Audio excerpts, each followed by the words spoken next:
చాలామంది అంటుంటారు, ఇండియాలో చాలా పెద్ద స్కాములు జరుగుతూ ఉంటాయి. అది జరుగుతూ ఉంటది, ఇది జరుగుతూ ఉంటది. ఒకడు 2G స్కామ్ అంటారు, ఒకడు ఫ్రీడమ్ స్కామ్ అంటాడు, ఒకడు లేకపోతే స్పెక్ట్రమ్ స్కామ్ అంటారు, ఏదో ఒక స్కామ్ అంటారు. వీటన్నిటికంటే ఒక చెత్త స్కామ్ చెప్పాలా అండి నేను? ఎక్స్ గ్రేషియా స్కామ్ లేకపోతే retirement PF scam. For example ఏదైనా ఒక ఇన్సిడెంట్ జరిగినప్పుడు కొంతమంది ప్రకటిస్తూ ఉంటారు, నేను 2 లక్షలు విరాళంగా ప్రకటిస్తున్నా.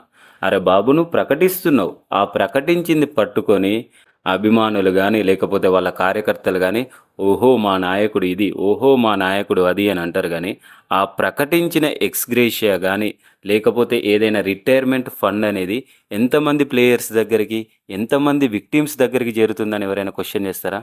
చేయరు. కనీసం తెలుసుకుంటారా క్వశ్చన్ తర్వాత అసలు వెళ్తుందా లేదా అని? లేదు. ఇలాంటప్పుడే నాకు ఒక డైలాగ్ గుర్తుకొస్తుందండి. సిద్ధాంతాలు లేని నాయకులే అభిమానుల్ని సృష్టిస్తారు. ఆ అభిమానుల వల్ల దేశ అభివృద్ధికి నయా పైసా ఉపయోగం ఉండదు. ఎగ్జాక్ట్లీ. ఎప్పుడైతే మనం ఇలాంటి సిచ్యువేషన్స్ ఎక్స్గ్రేషియా కానీ వేరే ఏదైనా రాలేదని క్వశ్చన్ చేయాలనుకుంటే ఆ పర్టిక్యులర్ మిస్టేక్ చేసిన వాడికంటే వాడి చెంచాగిరి చేసే వాళ్ళు ఉంటారు చూడండి, వాళ్ళే ఓహో ఆహో అని భుజాలు తడుముకుంటూ ఉంటారు. వీటి వల్ల మనం సిస్టంలో ఉన్న వాళ్ళని క్వశ్చన్ చేయలేము. ఒకవేళ దానివల్ల మనకి ఏదైనా సొల్యూషన్ దొరుకుతుంది అనే హోప్ కూడా పోతుంది. ఇదంతా ఇప్పుడెందుకు చెప్తున్నావు పీఆర్పీగా అంటే, ఈ అర్జున్ చక్రవర్తి అనే మూవీ ఈ విషయాలని చాలా బలంగా డీల్ చేస్తుంది.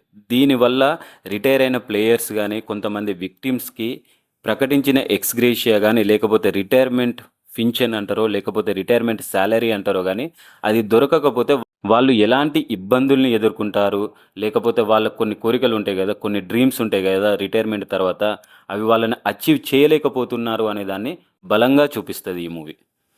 Hello hi all, welcome to PRP డియో ప్రొడక్షన్స్. మా ఛానల్కి కొత్తగా వచ్చిన వాళ్ళు సబ్స్క్రైబ్ చేసుకోండి.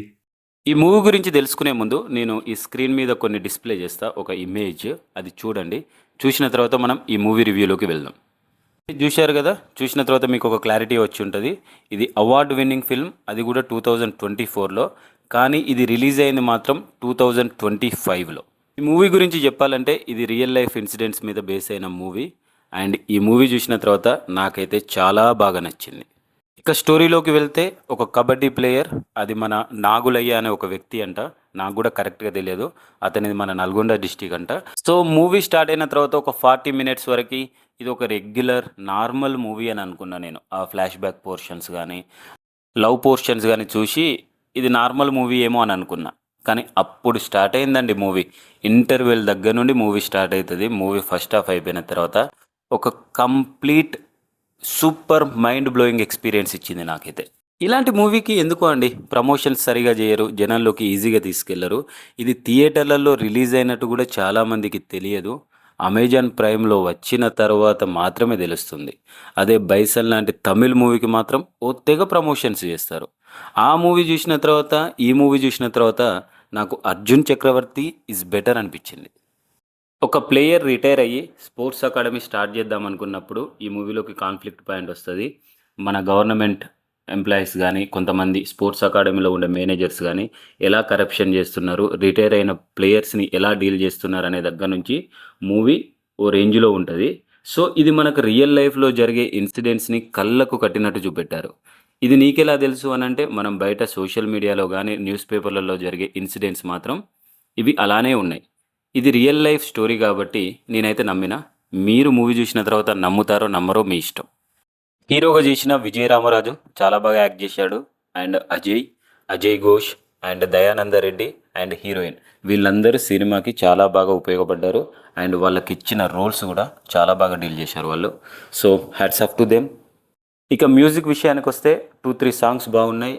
అండ్ బ్యాక్గ్రౌండ్ స్కోర్ అయితే సినిమాకి తగ్గట్టు ఉంది. డైలాగ్స్ విషయానికి వస్తే 2-3 డైలాగ్స్ మాత్రం చాలా అద్భుతంగా ఉన్నాయి. అందులో ఒకటి, నువ్వు మోసేది బరువు కాదు నీ గెలుపు అనే ఒక డైలాగ్. ఇంకొక డైలాగ్, మనసులు పుట్టించిన ప్రేమ మనిషి కంటే ఎప్పుడూ గొప్పది కాదు. సో ఇలాంటి డైలాగ్స్ అనేటివి చాలా బాగా వర్కౌట్ అయ్యాయి. ఇక డైరెక్షన్ విషయానికి వస్తే ఆయన ఫస్ట్లో సాధారణంగానే డీల్ చేసినా కానీ ఇంటర్వెల్ తర్వాత కాన్ఫ్లిక్ట్ పాయింట్ వచ్చిన తర్వాత ఆయన చాలా బాగా డీల్ చేశాడు. So it's a good work అని చెప్పొచ్చు. ఫస్ట్లో మనకు ఫ్లాష్ బ్యాక్ ఎపిసోడ్లో ఒక సీన్ కట్ అవుతుంది. అది క్లైమాక్స్లో పే ఆఫ్ ఉంటుంది. అక్కడే అర్థమైపోయింది డైరెక్టర్ ప్రాణం పెట్టి ఈ సినిమా తీశాడని. మీరు ఎలాగో ఖాళీగానే ఉంటారు వీకెండ్స్లో, అమెజాన్ ప్రైమ్ మీ దగ్గర ఉంటుంది. సో ఓపెన్ చేయండి, అర్జున్ చక్రవర్తి అనే మూవీని కంపల్సరీ చూడండి. That is all about the movie. Thank you so much. Love you all. ఇలాంటి మరిన్ని మూవీ రివ్యూస్ అండ్ రికమెండేషన్స్ కోసం మా ఛానల్కి సబ్స్క్రైబ్ చేసుకోండి. అలానే బెల్ ఐకాన్ కూడా ఆన్ చేసి పెట్టుకోండి, ఎందుకంటే మేము వీడియో అప్లోడ్ చేయగానే మీకు నోటిఫికేషన్ వస్తుంది. Thank you so much. Love you all. Take care.